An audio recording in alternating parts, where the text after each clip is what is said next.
नमस्कार।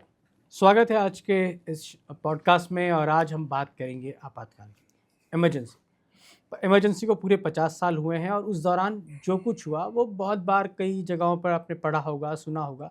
लेकिन हुआ क्या था और किस तरह से इसको लागू किया गया था? क्या ये 1975 में ही आया, उससे पहले आया? इस तमाम विषय पर हमारे साथ बात करने के लिए मौजूद हैं वरिष्ठ पत्रकार और ऑथर प्रखर श्रीवास्तव, जिन्होंने एक नमस्कार। बहुत अच्छी खूबसूरत किताब भी लिखी है, फैक्ट्स के साथ लिखते हैं, बहुत अच्छी रिसर्च करते हैं। इसलिए हमने इनको आज इनवाइट किया है कि सर ये बताइए कि ये जो 50 साल हुए इमरजेंसी के, ये एग्जैक्टली हुआ क्या था? क्यों लगानी पड़ी? सबसे पहले तो लोगों को पता होना चाहिए कि इमरजेंसी लगी क्यों थी? देखिए, नॉर्मली जो इमरजेंसी की जो लोग बात करते हैं, तो उसमें 2-3 जो एक प्रचलन में जो बातें हैं, वो सामान्यतः ये आती है कि इमरजेंसी जो लगाई, जो एक इलाहाबाद हाई कोर्ट में हुँ, जस्टिस जगमोहन सिन्हा थे, उन्होंने रायबरेली से जब इंदिरा गांधी ने 1971 का चुनाव लड़ा था, हुँ, तो उसमें सरकारी मशीनरी का दुरुपयोग किया था इंदिरा हुँ, गांधी ने। ऐसा आरोप लगाकर जो शांति भूषण हैं, जिनके बेटे आज प्रशांत भूषण आप सभी लोग हुँ, जानते हो, उनके पिताजी शांति भूषण थे, वो कोर्ट गए थे राजनारायण की याचिका लेके। राजनारायण वो व्यक्ति थे जो चुनाव इंदिरा गांधी से रायबरेली में हारे थे। तो उसमें जगमोहन सिन्हा जो इलाहाबाद हाई कोर्ट के जज थे, उन्होंने एक फ़ैसला दिया और उसमें उन्होंने जो इंदिरा गांधी को चुनाव लड़ने से अयोग्य और उनके अगेंस्ट जो एक फ़ैसला दे दिया। तो ये एक सामान्यतः लोग इसको एक वजह मानते हैं। उसके बाद फिर जेपी की एक रैली होती है रामलीला मैदान में, जहाँ पर जेपी कुछ ऐसी बातें करते हैं और फाइनली उस शाम को ही ये तय हो जाता है कि इमरजेंसी लगाई गई। लेकिन इसमें एक थोड़ा-सा अगर हम उस वक़्त के जितने भी नेता थे कांग्रेस के, अगर हम उन सबके संस्मरण पढ़ते हैं या इंदिरा गांधी के जो करीबी लोग थे, उनके हम संस्मरण पढ़ते हैं, जो इमरजेंसी के बाद उन्होंने लिखे, या शाह कमीशन जो इमरजेंसी की जाँच के लिए बना था, उसके अंदर जो कांग्रेस के नेताओं ने गवाही दी, उसमें एक बहुत बड़ी वजह ये थी कि इंदिरा गांधी के खिलाफ पार्टी के अंदर भी, कांग्रेस पार्टी के अंदर भी बगावत हो गई थी। और इसके पूरे सबूत जो हैं वो लोगों के संस्मरण में मिलते हैं। मिसाल के तौर पर जब ये फैसला आता है जून के दूसरे हफ्ते में, जब इलाहाबाद हुँ, हाई कोर्ट का फैसला आता है, तो कुछ लोगों का ये मानना है, उस दौर के जो पत्रकार थे या जिन लोगों ने लिखा है, इस पे बाद में किताबें लिखी हैं, वो उनके मन में, इंदिरा गांधी के मन में कहीं न कहीं आया था कि मैं एक इस्तीफ़ा दे देती हूँ और इस्तीफ़ा देने के बाद और जब सुप्रीम कोर्ट से मेरे पक्ष में फैसला आ जाएगा, हुँ, तब मैं वापस प्रधानमंत्री बन जाऊँगी। इस बीच में उन्होंने कई नामों पर विचार किया, तो उन्हें 2 नाम उनको बहुत सूट कर रहे थे उस वक़्त, जो वो अपनी जगह केयरटेकर प्राइम मिनिस्टर के तौर पर बना सकती थीं। एक देवकांत बरुआ थे, जो उस समय के हुँ, कांग्रेस के अध्यक्ष थे, और दूसरे थे सरदार स्वर्ण सिंह। सरदार स्वर्ण सिंह वो व्यक्ति जो थे, जो 1952 से हर मंत्रिमंडल में रहे देश के। तो बहुत पुराने नेता थे, सिख नेता थे, बहुत पुराने नेता थे। लेकिन मामला ये हुआ कि जब सरदार स्वर्ण सिंह का नाम चला, जो इंदिरा गांधी ने मन बनाया हुँ, कि मैं इनके इनके बदले, मैं सरदार, मेरे बदले सरदार स्वर्ण सिंह को बना दूंगी कुछ दिनों के लिए, तो इसको लेके बाबू जगजीवन राम जो थे, उन्होंने विरोध किया, क्योंकि बाबू जगजीवन राम सरदार स्वर्ण सिंह से भी ज़्यादा सीनियर थे। हुँ, वो नेहरू जी की पहली कैबिनेट के अंदर वो मंत्री रहे थे और संविधान सभा के सदस्य रहे थे। तो उन्होंने कहा कि सरदार स्वर्ण सिंह के अंडर में मैं काम नहीं करूंगा, तो उन्होंने दावेदारी ठोक दी। देवकांत बरुआ को लेकर भी असमंजस था। ऐसे में संजय गांधी की एंट्री होती है, और संजय गांधी भले ही उस वक्त 28 साल के थे, लेकिन सत्ता के सूत्र इंदिरा गांधी पर एक तरह से नियंत्रण था संजय गांधी का। तो संजय गांधी ने बताया कि इनमें से कोई भी व्यक्ति भरोसे का नहीं है। अगर आप ये सोचती हैं कि आप कुछ दिनों के लिए इनको बना देंगी और सुप्रीम कोर्ट से आपके पक्ष में फैसला आ जाएगा और ये आसानी से हट जाएंगे, तो ये आप गलतफहमी में, अगर कोई एक बार बन गया, तो ये फिर पद छोड़ने वाले नहीं हैं। इस बीच में इंदिरा गांधी, जो खबरें हैं, मतलब जो हुँ, जानकारी आती है, जो शाह कमीशन में बाद में लोगों ने, इंदिरा गांधी ने आईबी का इस्तेमाल करते हुए इंटरनल रिपोर्ट तैयार करने को कहा आईबी हुँ, को, कि पता करो कि कांग्रेस के अंदर स्थिति क्या है। तो मालूम पड़ा कि कांग्रेस के कई नेता आपस में मिल रहे हैं, गुप्त मीटिंगें हो रही हैं, और जो 300 के ऊपर सांसद थे, उसमें ज़्यादातर जो बहुमत जो था, वो इंदिरा गांधी के खिलाफ था। राज्यों के जो मुख्यमंत्री थे, चाहे हेमवती नंदन बहुगुणा हो, चाहे उड़ीसा की नंदिनी सतपथी हो, ये सब भी इंदिरा गांधी के खिलाफ थी, लामबंद ऐसा हो रहे थे। लामबंद हो रहे थे। तो इंदिरा गांधी के साथ जो कहते हैं चौतरफा वो घिर गई थी। पहला तो एक हाई कोर्ट का फैसला जो है, उनको चुनाव को अयोग्य, चुनाव को घोषित कर दिया गया, हुँ, तो उनकी वैसे ही नैतिकता बन गई कि हटना होगा। दूसरा, जेपी का आंदोलन उस फैसले के बाद और उग्र हो गया। और तीसरा, जो बहुत बड़ी वजह थी, जिस पे सबसे कम चर्चा होती है, वो है कांग्रेस की इंटरनल राजनीति। क्योंकि देखिए, कांग्रेस की एक प्रवृत्ति है, इसको प्रफुल्ल हमें समझने की जरूरत है। हुँ, ये कांग्रेस का एक डीएनए है। ये एक अपने आप में, मतलब इसको कोई अन्यथा ना ले, मतलब मैं हुँ, उसके लिए मैं एक शब्द कहता हूं कि कांग्रेसी अपने आप में एक प्रजाति है। प्रजाति ये है। प्रजाति की तरह लोग हैं, इनकी ना एक डीएनए है। हुँ, ये जिसके हाथ में सत्ता रहती है, हुँ, ये आप देख लीजिए, अब नरसिम्हा राव आए, हुँ, तो नरसिम्हा राव के समय जब पूरे सत्ता सूत्र उन्होंने हाथ ले लिए राजीव हुँ, गांधी जी की हत्या के बाद, तो किसी को बुरा नहीं लगना चाहिए, लेकिन मतलब कोई ऐरा गैरा कांग्रेस का नेता भी जो है 10 जनपद में फटकने नहीं जाता था। हम्म, पूरा जो है कांग्रेस जो है हाईजैक करके नरसिम्हा राव के साथ आ गई।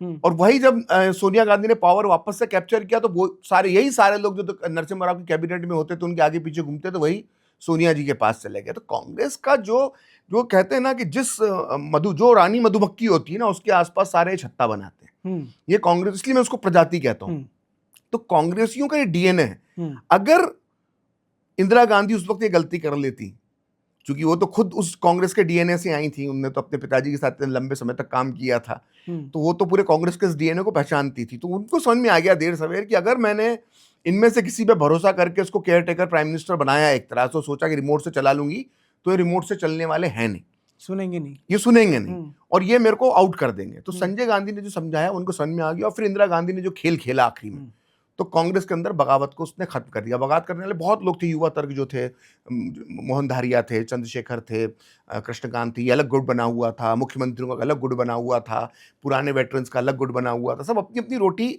सेकने के मूड में आ गए थे। तो वो पूरी जो स्थितियां बन गई उसमें इंदिरा गांधी विचलित होना शुरू हुई। और जो रामलीला के मैदान में जो जयप्रकाश नारायण जी की जो आखिरी रैली होती है और उसमें जो भाषण देते हैं और जिस तरह का रिस्पॉन्स वो देखते हैं, तो उसके बाद फिर इंदिरा गांधी को समझ में आ जाता है कि अगर ये करना है तो इमरजेंसी लगानी ही होगी। तो वो एक इमरजेंसी लगाने का फैसला वो उस वक्त कर लेती हैं। लेकिन ये जो आप कह रहे हैं कि संस्मरण है, लोगों ने लिखा, ये कौन कौन से नेताओं के, या आप कुछ बता पाएं इसमें? ये बहुत लोग हैं, मतलब बहुत लोग हैं, उसमें कितने ही लोगों के नाम बताए, कई पत्रकारों ने बाद में किताबें लिखी, उन सब में इन सबके जिक्र आते हैं कि किस उस समय क्या बातचीत चल रही थी, किसने क्या सुझाव दिया।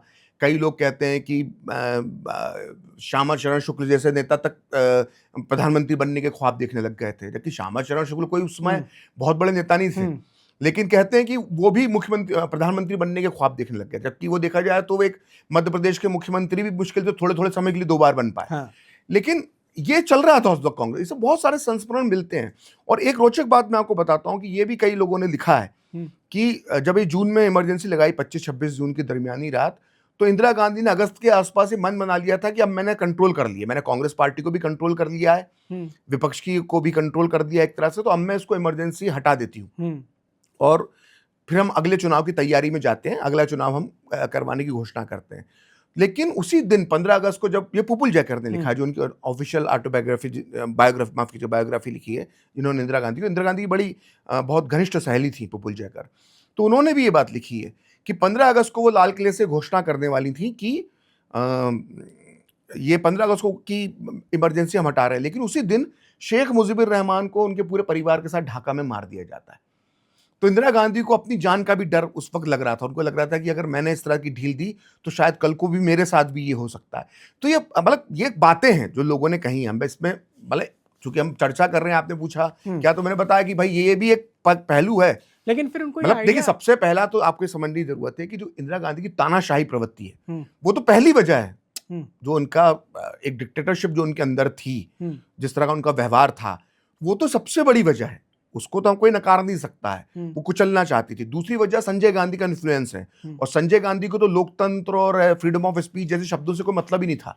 एक 29 साल का बिगड़ैल किस्म का युवा वो होते थे, और उनके लिए डेमोक्रेसी और इस तरह की कोई चीजों की कोई उनके लिए वैल्यू नहीं थी, ना उनके कोई सिद्धांत थे। तो वो दूसरी वजह थे।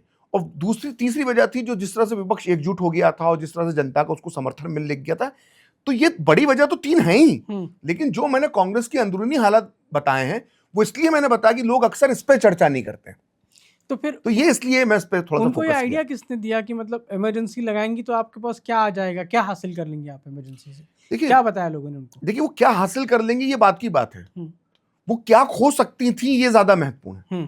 क्योंकि अगर वो इमरजेंसी नहीं लगाती और जिस तरह से कमजोर वो हो गई थी पार्टी के अंदर, जनता के बीच में, और उसके बाद आपका जो विपक्ष जितना एकजुट होकर पावरफुल हो गया था, तो वो क्या हासिल कर लेंगे से ज्यादा बड़ा उनके सामने सवाल था कि अगर मैं ये नहीं करती तो मैं क्या खो दूंगी।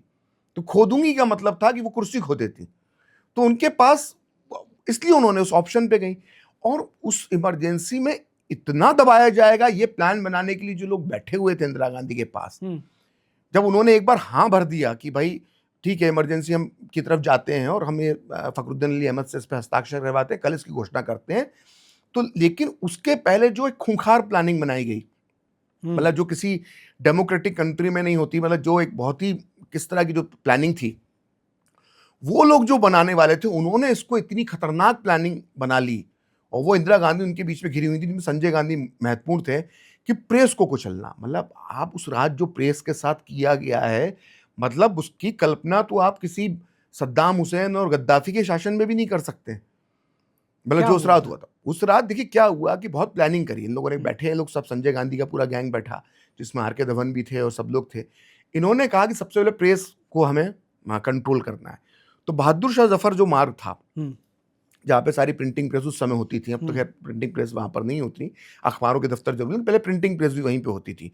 पहले कॉन्सेप्ट, चूंकि कंप्यूटर वगैरह का कॉन्सेप्ट नहीं था, तो अखबार और प्रिंटिंग प्रेस एक साथ एक ही, साथ ही एक होते ही थे। होते थे उनके। तो रात में बिजली काट दी गई, जब एडिशन हम्म, निकलने का समय आया हम्म, तो सारे बिजली काट दी गई। हम्म, तो उस समय से जनरेटर और इस तरह की सुविधाएं नहीं होती थी, और लोगों ने कहा भी आ जाएगी आ जाएगी, लेकिन तो बिजली काटी गई थी और कोई फोन नहीं उठा। थोड़ी देर में अखबारों की फोन लाइन काट दी गई, हम्म, तो ये अखबार ही नहीं छप पाए। लेकिन कुछ अखबार उस इलाके से अलग हटके थे, वहां पर कुछ सरकार से चूक हो गई हम्म, और उनकी बिजली कटने से बच गई। हम्म, तो हिंदुस्तान टाइम्स था उसमें से एक, उसमें से स्टेट्समैन भी था जिसकी हम्म, बिजली कटने से बच गई थी, और एक मदरलैंड था जो बीजेपी का मुखपत्र था। तो ये छप गए, लेकिन ये छप गए, ये बट नहीं पाए, क्योंकि हॉकर्स से ये कॉपियां छीन ली गई अच्छा। सुबह। और जो बंडल रखे हुए थे, जहां पे बंडल रखे जाते थे अखबारों के, जैसे सप्लाई होती थी, उन सब जगह पे सब छापे मार के बंडल जब्त कर दिए गए। हम्म, तो लोग सुबह सुबह इंतजार कर रहे हैं कि भाई अखबार आएगा, अखबार क्यों नहीं आ रहा। उस समय तो 5 साढ़े 5 बजे अखबार आ जाता था घर के बाहर। हम्म, भाई 6 बज गया, साढ़े 6 बज गया, 7 बज गया, साढ़े 7 बज गया, 8 बजने को आया। तब जाकर सुबह 8 बजे इंदिरा गांधी ने राष्ट्र के नाम संदेश दिया, जिसमें उन्होंने कहा कि देश में आपातकाल लगा दिया। वो आपातकाल भी पूरा नहीं बोल पाई थी, आपातकाल को भी आपातकाल बोला था। हम्म, तो वो उन्होंने जब दिया, तब लोगों को मालूम पड़ा कि ये हो गया है। फिर एडिशन छापने की कोशिश की कि भाई हम एक्स्ट्रा एडिशन छापते हैं। हिंदुस्तान टाइम्स वगैरह ने सोचा कि हम अगला एडिशन छापते हैं, कि अब ये लग गया जो हम दोपहर तक हम या शाम तक हम इसको दे देंगे। तो तब तक वो ऑर्डिनेंस आ चुका था सेंसरशिप का, कि भाई सेंसरशिप लग गई है, अब आपको दिखाना पड़ेगा, बिना दिखाए अब आप जो है वो आप करेंगे नहीं। तो वो भी नहीं छप पाया, क्योंकि जितने अधिकारी थे, सरकारी अधिकारी, वो जाके दफ्तरों के अंदर बैठ गए थे, उनको पावर दे दिए गए थे। मतलब आप सोचते थे हम लोग हाँ, हम यानी पत्रकार, हम लोग हाँ, पत्रकार हैं। आपने लंबे समय, आप न्यूज रूम में जाते हो तो अपने संपादक को रिपोर्ट करते हो ना, जब आप रिपोर्टिंग करते थे तो अपने चैनल में जाते थे संपादक। अब आपको मालूम पड़ा कि आपके संपादक के हाथ में है ही नहीं कुछ, वहां तो एक सरकारी अधिकारी बैठा हुआ है, वो सारी चीजें चेक कर रहा है। उस समय टीवी का दौर नहीं था, अखबार थे, तो एक एक चीजें होती थी। फिर वो सभी को मालूम है, सभी लोग जानते हैं कि कैसे वो इंडियन एक्सप्रेस ने जो है खाली पन्ना छोड़ दिया था, तो उसका फिर इंडियन एक्सप्रेस को सजा भुगतनी पड़ी। तो देखिए इंडियन एक्सप्रेस जो है वो सिर्फ पन्ना खाली ही छोड़ पाया, लिख नहीं पाया। लिख नहीं पाया। तो ये तो इस तरह से, अब ये आश्चर्य की बात है कि आज यही लोग फ्रीडम ऑफ स्पीच की बात करते हैं, यही लोग बताते हैं गोदी मीडिया टाइप्स कुछ शब्द बोले जाते हैं, और मीडिया की आज़ादी, और मीडिया अब सच नहीं बताता, मीडिया सरकार की बात करता है। अब ये सब लोग वो सब ज्ञान देते हैं जिन्होंने सब इनने मिलके जो है ये मीडिया के पर कतरे। उस समय जब इमरजेंसी लगी थी, तब दूरदर्शन और आकाशवाणी, तब प्रसार भारती का गठन नहीं हुआ था, तो सीधे वो मंत्रालय के अधीन आते थे। अब तो खैर प्रसार भारती है, तो बहुत चीजें बदल गई हैं। तो इंद्र कुमार गुजराल उस समय सूचना एवं प्रसारण मंत्री होते थे। तो वो हर बुलेटिन जो है वो संजय गांधी को दिखाना पड़ता था। संजय गांधी ने कहा कि मुझे हर बुलेटिन आप दिखाइए। तो ठीक है, इंद्र कुमार गुजराल ने उस समय सहन कर लिया, जो भी उनकी बातें हुई, उन्होंने मना किया, जो हुआ। फिर एक दिन इंदिरा गांधी का भाषण नहीं चला, कुछ भाषण दिया था इंदिरा गांधी ने, टेलीकास्ट नहीं हो पाया, पूरी तरह से टेलीकास्ट नहीं हुआ, उतना कवरेज नहीं मिला जितना मिलना चाहिए था। तो उन्होंने इंद्र कुमार गुजराल को मिलने के लिए बुलाया और बोला कि ये ऐसा हुआ, ये ऐसे कैसे चलेगा। तो इंद्र कुमार गुजराल ने उस दिन गुस्से में आके बोल दिया कि जब तक मैं हूं तब तक तो ऐसा ही चलेगा। और तो संजय गांधी ने कहा ये और वो, बात गर्मा गर्मी होने लगी। बोले देखिए कि बात करने का तरीका सुधार लीजिए। इंद्र कुमार गुजराल ने कहा, बोला कि बड़ों से कैसे बात करना ये सीख लीजिए, और मैं आपकी माँ का मंत्री हूं, मैं आपका मंत्री नहीं हूं। और ये बात खुद इंद्र कुमार गुजराल ने वीर सांघवी को अपने इंटरव्यू में बताई थी। तो मैं ये कह रहा हूं कि कई लोग गुजराल को लेकर ये मानते हैं कि गुजराल ने इस्तीफा दे दिया, लेकिन एक दूसरा पहलू भी देखो प्रफुल्ल, हर बात करना चाहिए कि जिस रात में अखबारों के दफ्तर की बिजली काटी गई, तब भी तो गुजराल आईएनबी मिनिस्टर थे, तब क्यों नहीं इस्तीफा दिया? जब उसके बाद लगातार आप कुचलते रहे, मीडिया की आवाज दबाते रहे, तब गुजराल साहब कुछ नहीं बोले। जब संजय गांधी ने व्यक्तिगत तौर पर गुजराल के साथ बदतमीजी की, तब गुजराल साहब का अंदर का जिसको कहते हैं ना कि ईगो जाग गया और उन्होंने उससे बहस कर ली और फिर इस्तीफा देना पड़ा। तो हर सिक्के के दो पहलू होते हैं, हमें हर दोनों पक्ष हमें हमेशा जानना चाहिए। तो ये उस समय मीडिया के साथ हुआ था सर। लेकिन फिर नेताओं को अरेस्ट करने का मतलब क्योंकि इमरजेंसी में सिर्फ प्रेस का ही नहीं पाबंदियां लगी थी, नेताओं को उठाने की, जबकि पार्टी में अपने विरोध था, तो विपक्ष के नेताओं को देखिए प्रफुल्ल, सबसे पहले तो नेताओं को ही गिरफ्तार करना सबसे जरूरी था, क्योंकि जिस तरह से उनको जन समर्थन हासिल हो गया था और जिस लाखों की भीड़ जो रामलीला मैदान में इकट्ठी हुई थी, और जेपी जिस मतलब जो एक 70 साल का बुजुर्ग जब निकल रहा था, वो तो धर्मवीर भारती की बड़ी मशहूर कविता भी है, तो वो जब निकलते थे और जिस तरह का जन समर्थन उनको मिल रहा था जेपी को, चाहे वो गुजरात जा रहे हैं तो मिल रहा है, चाहे वो बिहार में तो जबरदस्त मिला। मतलब सोचिए, मतलब अब इसको कितनी सच्चाई है मैं इसकी पुष्टि नहीं कर सकता हूँ, लेकिन कहते हैं कि जब जेपी पे लाठी चार्ज हुआ पटना में, तो उन पे जो लाठी था, लालू प्रसाद यादव उस समय छात्र नेता होते थे और वो बचाने के लिए बीच में आ गए और पुलिस की लाठियां शायद लालू प्रसाद यादव पर पड़ी। तो लालू प्रसाद यादव इतने फेमस हो गए उसके बाद कि उनका मतलब देखिए वो मुख्यमंत्री बने। तो सोचिए कि जेपी के साथ खड़े होने से इंसान और लोग, छात्र नेता किसी ऊंचाई तक पहुंच गए। मतलब 1977 तक आते आते, मतलब 74 की मैं घटना बता रहा हूं, एक छात्र नेता लालू प्रसाद यादव 77 में विधायक बन गए, तो और 89 तक आते आते मुख्यमंत्री बन गए। तो जेपी तो मतलब ये थे ना कि जहां खड़े थे वहीं मतलब उनके साथ के खड़े लोग स्टार बन जाते थे।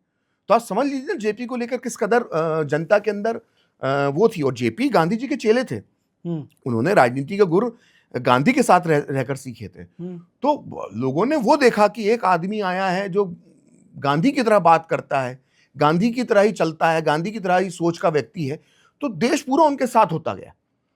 तो जेपी तो सबसे बड़े टारगेट। तो फिर उनके साथ सबसे बड़ी समस्या ये हुई कि इस आंदोलन के अंदर जिसको सबसे कम चर्चा होती है इस देश के अंदर, कि जब जेपी को जो जन समर्थन था वो अपनी जगह पर था, लेकिन संगठन के तौर पर जेपी को जब आरएसएस का साथ मिला, तो जेपी की ताकत जो है वो दुगने से बढ़कर 3 गुना हो गई, 100 गुना हो गई, 5 गुना हो गई, क्योंकि आरएसएस के पास संगठन की शक्ति थी। संगठन कैसे किसी आंदोलन को कैसे आगे बढ़ाया जाता है, ये आरएसएस के पास मैकेनिज्म था। और जब वो आरएसएस का साथ जेपी को मिला और जेपी का चेहरा और आरएसएस का संगठन, तो ये आंदोलन बहुत बड़ा बन गया। ये और बात है कि आज आरएसएस के जो इंदिरा गांधी के खिलाफ जो आंदोलन था उसमें आरएसएस की कितना बड़ा रोल था, इसमें बहुत कम चर्चा होती है।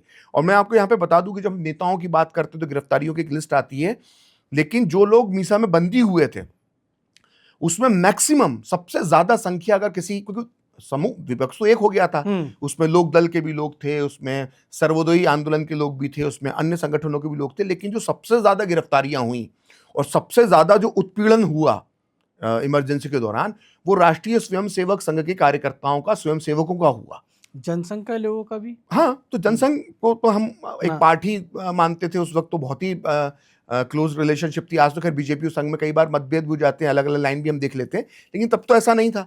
तो जो असली कुठाराघात किया गया इमरजेंसी में आम लोगों में, कार्यकर्ताओं में संघ के सबसे ज्यादा लोग थे, सबसे ज्यादा प्रताड़ित किए गए। और संघ ने कितना काम किया, अगर इसको आपको समझना है तो प्रधानमंत्री मोदी की एक पुस्तक है जो उन्होंने खुद 80 के दशक में लिख दी थी, आपातकाल में मोदी, आपातकाल में गुजरात, माफ कीजिएगा। उसमें उन्होंने पूरा बताया कि वो क्या क्या काम कर रहे थे, और गुजरात में अपने काम से ज्यादा उन्होंने पूरे संगठन का काम, संघ का काम बताया।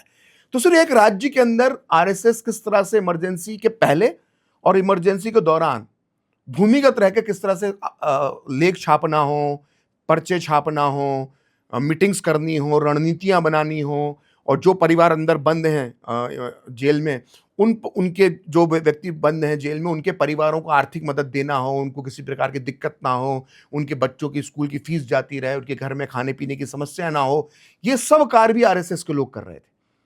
तो ये जो आरएसएस की जो पूरी भूमिका इमरजेंसी के पहले और इमरजेंसी के दौरान रही, वो बहुत जबरदस्त है, लेकिन इसकी चर्चा उतनी नहीं होती है, क्योंकि वो अक्सर मोरारजी देसाई, चरण सिंह, जेपी और इन सबके शैडो के अंदर वो भूमिका दब जाती है।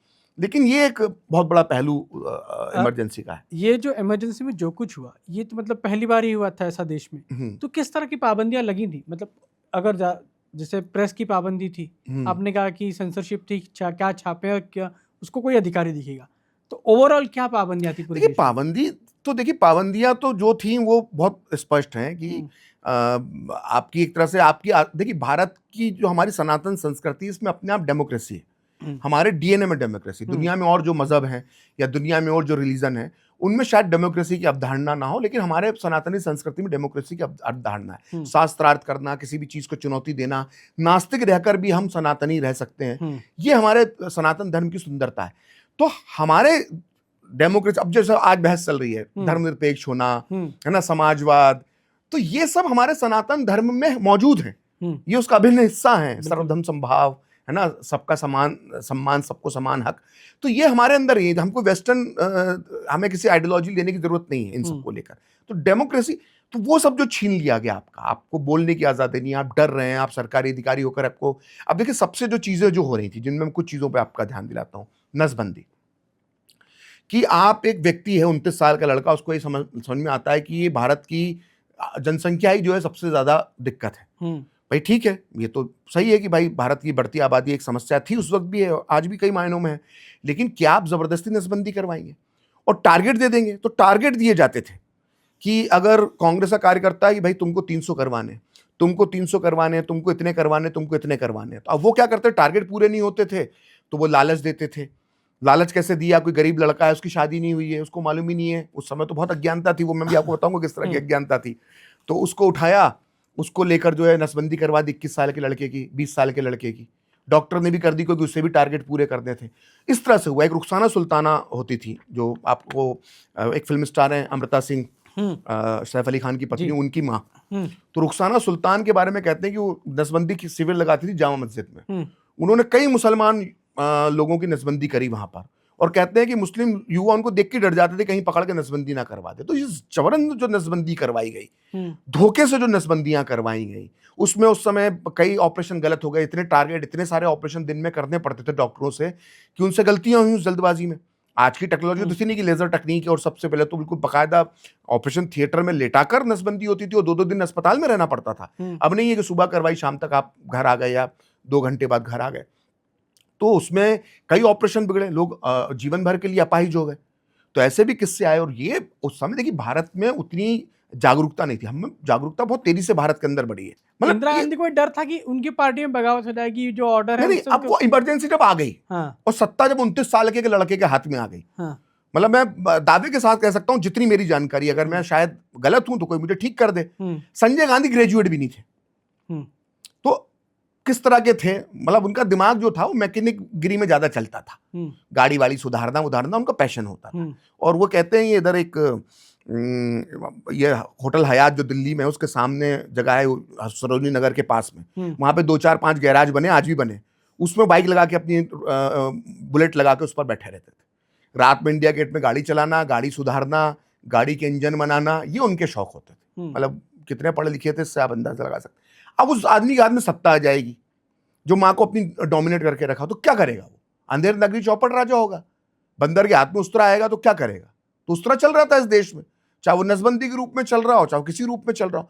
अब एक दिन का किस्सा है, ये तो बाकायदा शाह कमीशन में आया, कि निकले वो संजय गांधी, जगमोहन जी साथ में थे उनके। जगमोहन उस समय डीडीए के अध्यक्ष होते थे शायद, ज्यादा मेरा ख्याल है। तो तुर्कमान गेट पे खड़े हुए, उन्होंने जामा मस्जिद देखी, बीच में कुछ बिल्डिंग अड़ रही थी। अभी आज के मुसलमानों को मालूम होना चाहिए, जो आज जो है कांग्रेस राहुल करते हैं, इनको मालूम होना चाहिए इन लोगों के साथ क्या हुआ, क्या किया इमरजेंसी के दौरान इनके साथ। तो तुर्कमान गेट पे खड़े हुए, उन्होंने जामा मस्जिद देखी, बीच में अड़चन आ गई, कुछ घर भर बने हुए थे। उनने कहा यार तुर्कमान गेट से जामा मस्जिद दिखाई देना चाहिए। बोले ठीक है। बोले इसके रास्ते में जो आ रहा उड़ा दो उसको। तो आज जब रोहिंग्या की बस्ती पे 4 बुलडोजर चढ़ जाते हैं और पूरा सुप्रीम कोर्ट तक हिल जाता है, और कहता है कि बुलडोजर पे फैसले सुप्रीम कोर्ट से आ जाते हैं, माननीय न्यायालय से, तो उस वक्त की घटनाएं लोगों को मालूम होना चाहिए कि रातों रात जो है वो पूरा इलाका साफ कर दिया गया। तो भाई लोगों ने विरोध किया, तुर्कमान गेट के लोगों ने, ये आप क्या कर रहे हो, ऐसे तो घर नहीं तोड़ सकते, हम तो सदियों से यहाँ रह रहे हैं, और क्यों तोड़ रहे हो? तो गोली छोड़ दी, फायरिंग खोल दी, कितने लोग मरे। सरकारी रिपोर्ट कहती है कि उस तुर्कमान गेट की फायरिंग में 6 मुसलमान मरे। ठीक है। जगमोहन ने लिखा 14-15, जहां तक मेरा अंदाजा है। किसी ने कुछ लिखा, कुलदीप नैयर लिखते हैं 200 मरे। अभी मीडिया तो था नहीं, वो भी इंटरनेशनल मीडिया। दिल्ली में सोचिए फायरिंग हो गई, दिल्ली के लोगों को नहीं मालूम था। ये कब्जा मीडिया पे कर रखा था इन लोगों ने। विदेशी मीडिया से मालूम पड़ा, बाद में जो शाह कमीशन बना उसकी जो जांचें हुई उसमें सामने आया, जो हम मोटा मोटी एक अंदाजा ले सकते हैं, इसमें कम ज्यादा हो सकता है, कि कम से कम उस फायरिंग में 200 मुसलमान मारे गए जो अपना घर बचाने के लिए आंदोलन कर रहे थे। आपने किसी मुसलमान को इस पर बात करते सुना आज तक?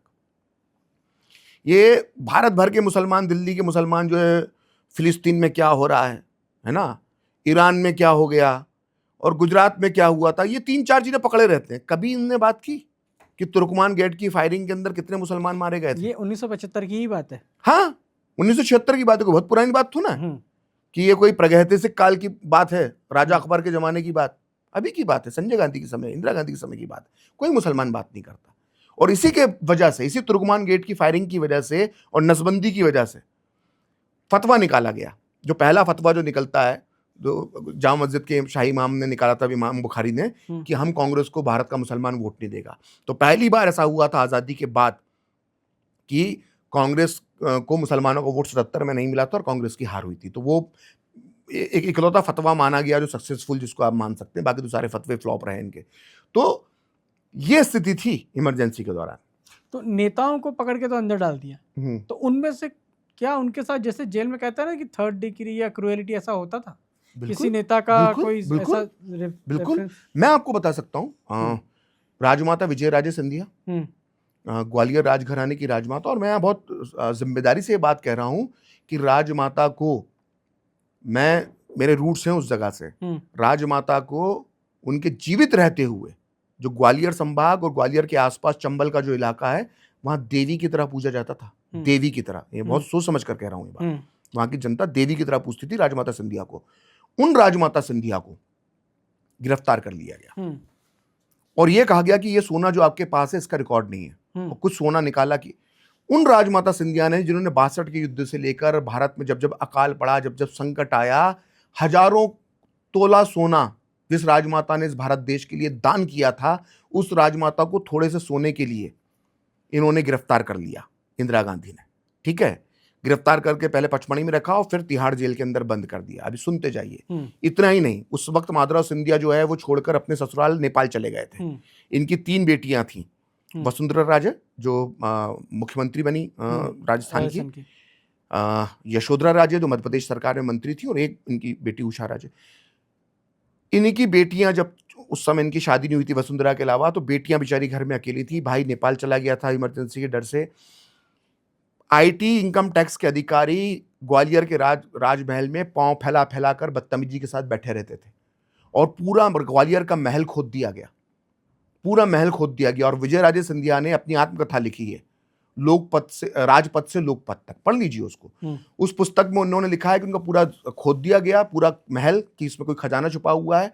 इसके अलावा कई, क्योंकि महादीर जी सिंधिया का खानदान है, महादीर जी सिंधिया वो थे जिन्होंने दिल्ली सल्तनत को हिला दिया था। भारत के इतिहास के सबसे महान योद्धाओं में से महादीर जी सिंधिया माने जाते हैं। उनके जमाने के जो सिक्के जो होते थे, जो जहांगीर के जमाने के सिक्के जो महादीर जी सिंधिया से होते हुए इनको मिले थे, वो सिक्के तक गायब कर दिए गए। और वो सिक्के कोई चोरी छुपे नहीं रखे थे, बाकायदा डिक्लेरेशन था उन सिक्कों का जो सिंधिया परिवार ने किया था।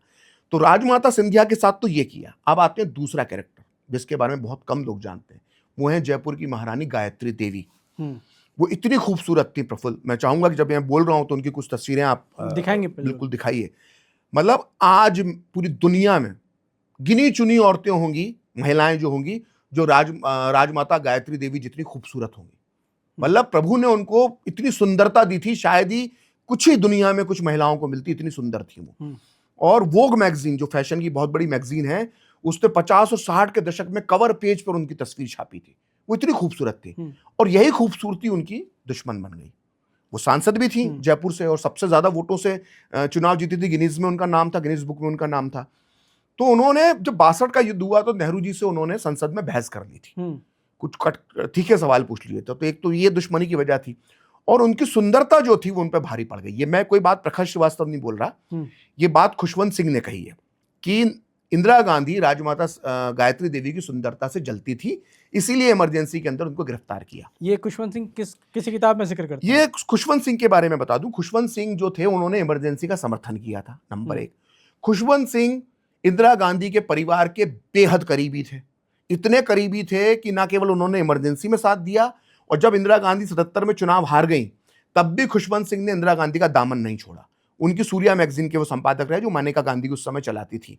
और खुद खुशवंत सिंह ने अपनी पुस्तक में लिखा है, अपनी आत्मकथा में, कि जब 80 में वापस इंदिरा गांधी आ गई तो इसके बदले में उन्हें 2 इनाम मिले। एक उन्हें राज्यसभा की सीट दी इंदिरा गांधी ने, और दूसरा उन्हें हिंदुस्तान टाइम्स का संपादक बनाया गया। तो ये मैंने खुशवंत सिंह का परिचय इसलिए दिया है कि लोगों को एक क्लियर हो जाए कि खुशवंत सिंह गांधी परिवार के कितने करीबी थे। उस खुशवंत सिंह ने एक पुस्तक लिखी है, व्हाई आई सपोर्टेड इमरजेंसी। ये पुस्तक रूपा प्रकाशन ने, पेंगुइन ने छापी है इस पुस्तक को। इस पुस्तक में खुशवंत सिंह पेज नंबर 21 या 35 पर ये लिखते हैं कि राजमाता गायत्री देवी और इंदिरा गांधी शांति निकेतन में स्कूल में साथ में पढ़ती थी, और राजमाता सिंधिया की जो राजमाता गायत्री देवी की जो खूबसूरती थी वो इंदिरा गांधी पचा नहीं पाई। इंदिरा गांधी उस किसी भी खूबसूरत महिला जो उनसे बेहतर दिखती थी, आकर्षक होती थी, उसको पचा नहीं पाती थी उसकी सुंदरता। और इमरजेंसी में इसीलिए वो इंदिरा गांधी की विक्टिम बनी। लेकिन इस पूरे घटनाक्रम में, खुशवंत सिंह लिखते हैं, लेकिन इस पूरे घटनाक्रम में गायत्री देवी ने इंदिरा गांधी के छोटे दिल और बदले की जो भावना उनके अंदर भरी हुई थी, उसको दुनिया के सामने एक्सपोज कर दिया।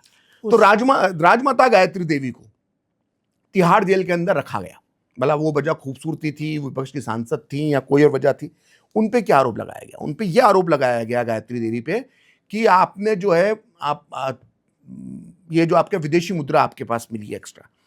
अब राजमाता सिंधिया अपनी आत्मकथा जब लिखती, क्योंकि गायत्री देवी उन्हीं के साथ उन्हीं के बैरक में बंद थी, दोनों महारानियों के एक ही बैरक में बंद कर दिया था। जिस बैरक में बंद किया गया, उस पूरे बैरक में वेश्याएं, जेब कतरनियां, हत्या की अपराधी, ऐसी महिलाओं के साथ बंद किया गया। राजनीतिक कैदी की सुविधाएं उन्हें नहीं दी गई। इन दोनों महारानियों को, जो महलों में रही थी, जब अपनी पुस्तक लिखती है राजमाता सिंधिया, तो उसमें लिखती हैं कि हमारा जो बाथरूम था वो एक कच्चा टॉयलेट था, जिसमें सिर्फ एक गड्ढा था, और कभी कभी उसमें दिन में एक स्वीपर आता था और एक बाल्टी पानी डाल देता था। दिन भर उससे बदबू आती थी। उसी में हमको खाना खाना पड़ता था, उसी बैरक में, उसी टॉयलेट के पास में। और दिन भर मक्खियां भनभन आती थी। वो एक हाथ से मक्खियां भनभन हटाते थे, एक हाथ से खाना खाते थे। उन्होंने बड़ा भयावह वर्णन तिहाड़ जेल का किया, और गायत्री देवी के साथ क्या क्या व्यवहार होता है। गायत्री देवी टूट गई थी उसमें। पूरा जो राजमाता सिंधिया लिखती हैं कि वो इतना टूट गई कि उन्होंने सोचा कि मैं माफी मांग लूंगी। अगर मेरा सुंदरता या मेरा विपक्ष का नेता होना इतना बड़ा अपराध है तो ठीक है, मैं माफी मांग लूंगी, मैं चले जाऊंगी, लेकिन ये अमानवीय स्थितियां कर नहीं पाती। और ये हुआ। गायत्री देवी जो पैरोल पे छूटी, उन्होंने राजनीतिक संन्यास ले लिया, फिर वो कभी चुनाव नहीं लड़ी। और गायत्री देवी इतनी बड़ी नेता थी, इतना उनका सम्मान था जयपुर राजघराने और जयपुर के आसपास, कि वो जीवन पर्यंत सांसद रहती, कभी हारती नहीं। लेकिन वो, उनका मन उचट गया। उन्होंने कहा ये राजनीति अगर इतनी घिनौनी है कि अपनी आवाज उठाने वाले को यह सजा मिलती है तो ठीक है, फिर मुझे नहीं करनी। अब आप दूसरी कहानी सुनिए। राजमाता गायत्री देवी के बेटे थे कर्नल भवानी सिंह। कर्नल भवानी सिंह उनके सौतेले बेटे थे, लेकिन बड़ा सगे बेटे की तरह भवानी सिंह को वो प्यार करती थी। कर्नल भवानी सिंह का परिचय सुन लीजिए पहले, फिर मैं बताऊंगा उनके साथ क्या किया गया। कर्नल भवानी सिंह को 1971 के युद्ध में वो भारतीय सेना के नायक थे। उन्होंने पाकिस्तान के सिंध प्रांत में 3 शहरों पर कब्जा किया उनकी यूनिट ने, और वहां तिरंगा फहराया। उनको महावीर चक्र मिला राष्ट्रपति के हाथों, और उन्हें गिरफ्तार कर लिया इंदिरा गांधी ने इमरजेंसी में। क्यों? क्योंकि उनके पास से $10 मिले थे। $10 के लिए गिरफ्तार कर लिया विदेशी, क्योंकि $10 का वो हिसाब नहीं दे पाए। $10 के लिए कर्नल भवानी सिंह, जिसने पाकिस्तान के सिंध प्रांत के 3 शहरों पर तिरंगा फहराया था 1971 के युद्ध में, उसको तिहाड़ जेल में अमानवीय परिस्थितियों में रखा गया। और इसका बात कभी कहीं ना कहीं जिक्र होगा, रिकॉर्ड्स हैं, ये तो कोई दबी छुपी बात नहीं है, तो ओपन रिकॉर्ड। अब आगे सुनिए। एक राजा प्रताप सिंह थे, युवराज प्रताप सिंह, अलवर के अपने राजा थे। तो उनके घर पे जब छापा मारा गया तो कुछ कुत्ते उनके थे, वो बेकाबू हो गए और उन्होंने आईटी अधिकारियों पे झपट्टा मार दिया कुत्तों ने। तो ये साजिश समझी गई, और राजा प्रताप सिंह ने अपने घर के अंदर बहुत बढ़िया चिड़ियाघर जैसा बना रखा था। बहुत सारे जानवर पाल रखे थे, पशु प्रेमी थे वो, और जानवरों से बड़ा प्यार करते थे। तो उनके पूरे महल को घेर लिया गया, उसकी बिजली काट दी गई और पानी का कनेक्शन काट दिया गया।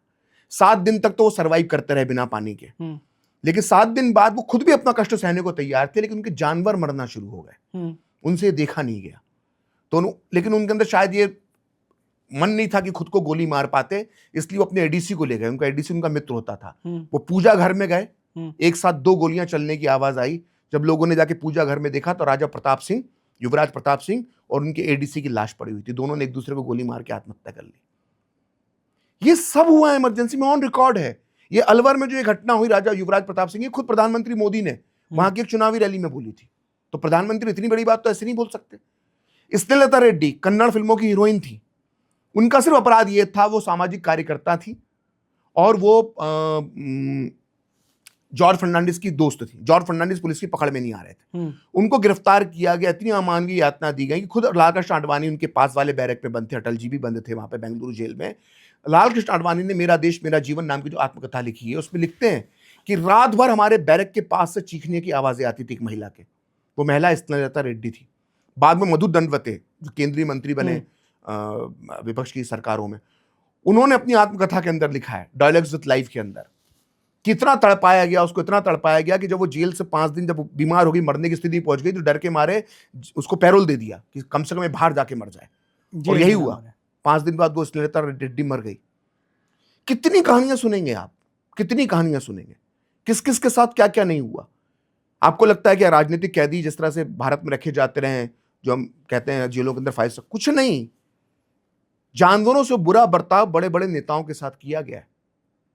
ये इसी इमरजेंसी में हुआ, आजाद भारत में हुआ है। लेकिन जब इमरजेंसी लगाई गई होगी तो उसका कहीं ना कहीं कुछ बेस उनको पता होगा कि ऐसा कर सकती है सरकार, कहीं से तो उनको भी, इंदिरा गांधी ने भी कहीं से तो इसको सेंस किया होगा ना कि ये प्रावधान होगा या ये संविधान। प्रावधान तो बहुत सारे होते हैं, लेकिन उस आपने इमरजेंसी लगा दी। इमरजेंसी तो 1962 के युद्ध के समय भी लगाई थी नेहरू ने, 65 के युद्ध में भी जहां तक मेरा ख्याल है इमरजेंसी लगी थी। लेकिन इमरजेंसी में लगाकर आप नागरिकों के, अब होता है ना, अभी ऑपरेशन सिंदूर हुआ था तो एक गाइडलाइंस आती है, मीडिया को गाइडलाइंस आई, सब लोगों को गाइडलाइंस है कि भाई आर्मी के मूवमेंट की आपको वीडियो या तस्वीरें या कुछ सूचना सोशल मीडिया पे, अखबारों में या न्यूज चैनल्स पे नहीं देना है।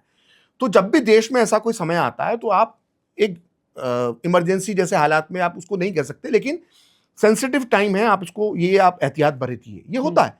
लेकिन उस प्रावधान का यह मतलब नहीं होता कि आप निजी फायदे के लिए, अपनी कुर्सी बचाने के लिए और देश पर तानाशाही थोपने के लिए लगाएंगे।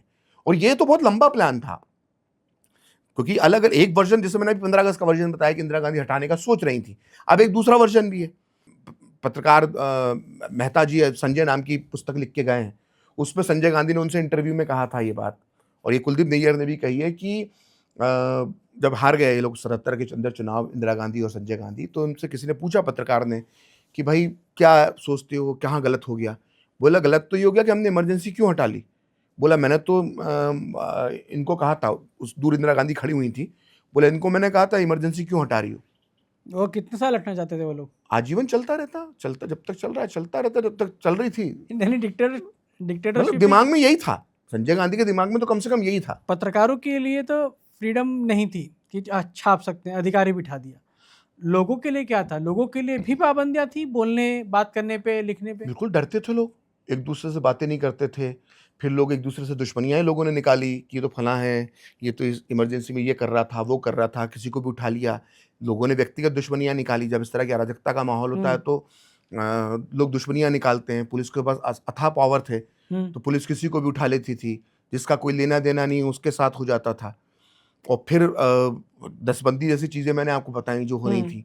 तो देखिए, मैं जो आप बार बार कहता हूं कि आपके ऊपर डायरेक्ट कुछ नहीं हो रहा, लेकिन आप एक डर में जी रहे हो कि यार मैं कहीं पे बोल रहा हूँ, जैसे आज हम दो बैठ के बात कर रहे हैं, हम ड्राइंग रूम में भी बात ना कर पाए सोच के कि यार ये जो तीसरा व्यक्ति बैठा हुआ है ये बता देगा, ये कहीं बता तो ना दे। तो ये क्या अपने आप में टॉर्चर नहीं है? क्या जरूरी है कि आपको लठ मारा जाए वही टॉर्चर है? मतलब आप भय में जियो। आप जब जा रहे हो आपको लग रहा है कोई मेरा पीछा कर रहा है या मेरी किसी गलती से मुझे जेल में बंद कर दिया जाएगा, आप इस भय के वातावरण में जी रहे हो, तो यही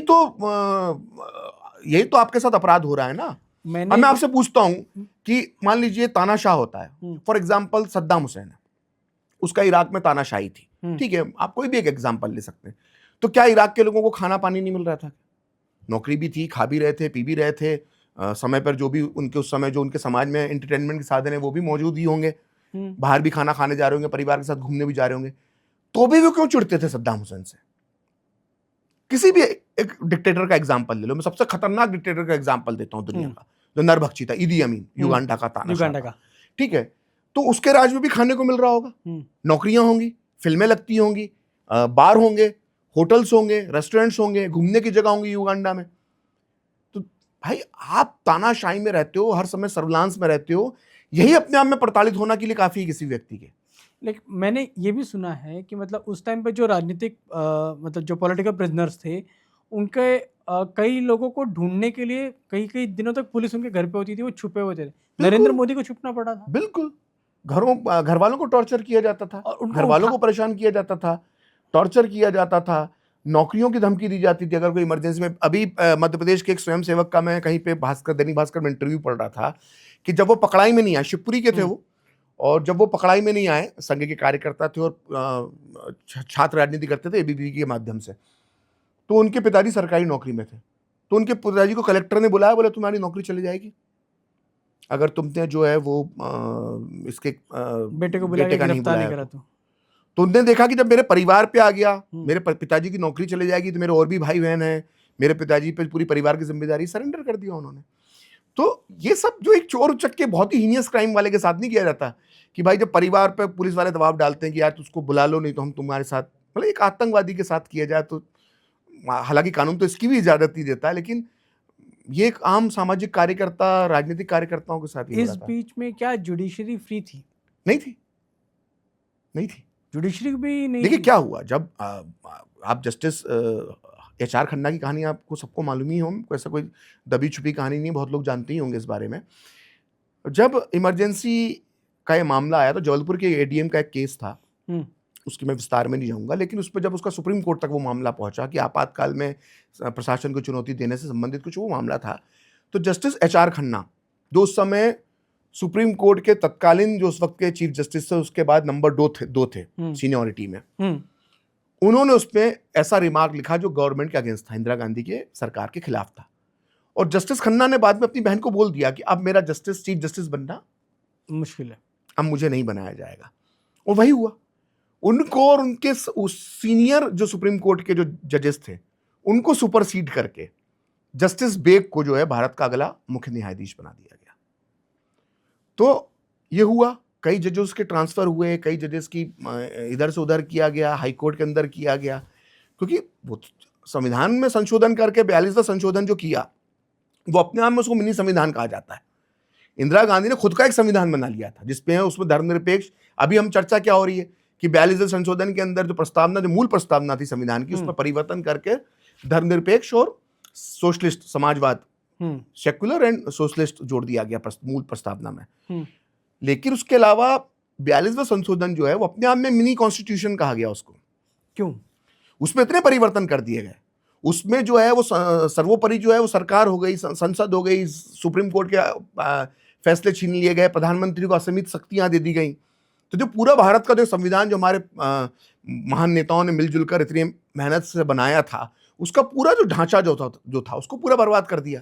क्या ये सच फिर है उसको 42वें संशोधन को जब जनता पार्टी आई तो 44वां संशोधन लाकर उसको मैं बदला यही गया। पूछना चाह रहा हूँ कि क्या ये सच है कि उस दौरान ये भी कहा गया था कि प्रधानमंत्री पे कोई केस नहीं हो सकता? हाँ, ये 42वें संशोधन में था, इस तरह के प्रावधान थे। मैं चूंकि संविधान का कोई विशेषज्ञ नहीं हूं, लेकिन 42वें संशोधन के अंदर प्रधानमंत्री को असीमित शक्तियां थी और हाईकोर्ट को यह पावर नहीं था कि वो प्रधानमंत्री के खिलाफ कोई आदेश दे सके।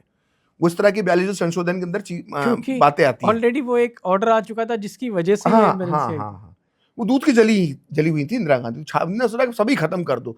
तो ये 42वां संशोधन जो बताता है, मैं अपनी बात को कॉन्ट्रडिक्ट कर रहा हूँ जो 15 अगस्त वाली बात की, क्योंकि वो मैंने किसी ने कही है, प्रफुल्ल जयकर ने, लेकिन उसके पक्ष में, उसके विरोध में मैंने दो बातें बताई, एक संजय गांधी का स्टेटमेंट बताया और ये, अगर आप संविधान में संशोधन कर रहे हो और इतना तगड़ा संशोधन कर रहे हो तो आपकी प्लानिंग बहुत लॉन्ग थी, बहुत बड़ी प्लानिंग थी आपकी, कि इसको लंबे समय तक जारी रखना था, जारी रखना। वो बीच में ही कट हो गया। हाँ। क्या उस दौरान ये भी था कि अगर आप सरकार के खिलाफ कुछ बोलते हैं और अगर आप आर्टिस्ट हैं, चाहे सिंगर हैं, एक्टर हैं, अगर ये लोग भी कुछ बोलते थे तो उनको भी बैन कर दिया जाता था? हुआ ना, किशोर कुमार के साथ हुआ। किशोर कुमार को एक संजय गांधी ने अपने एक कार्यक्रम में गाने के लिए बुलाया, तो फोन किया एक अधिकारी ने, बोले कि आपको इस तारीख को आना है। बोले मैं ऐसे नहीं आता, मुझे इन्विटेशन भेजिए और एक आदमी आमंत्रित करने के लिए भेजिए। तो अधिकारी ने संजय गांधी को बता दिया 8 घंटे के अंदर, अगले 8 घंटे में, 8 आवर्स, अगले 8 घंटे में आकाशवाणी और दूरदर्शन पर किशोर कुमार के गाने प्रतिबंधित हो गए।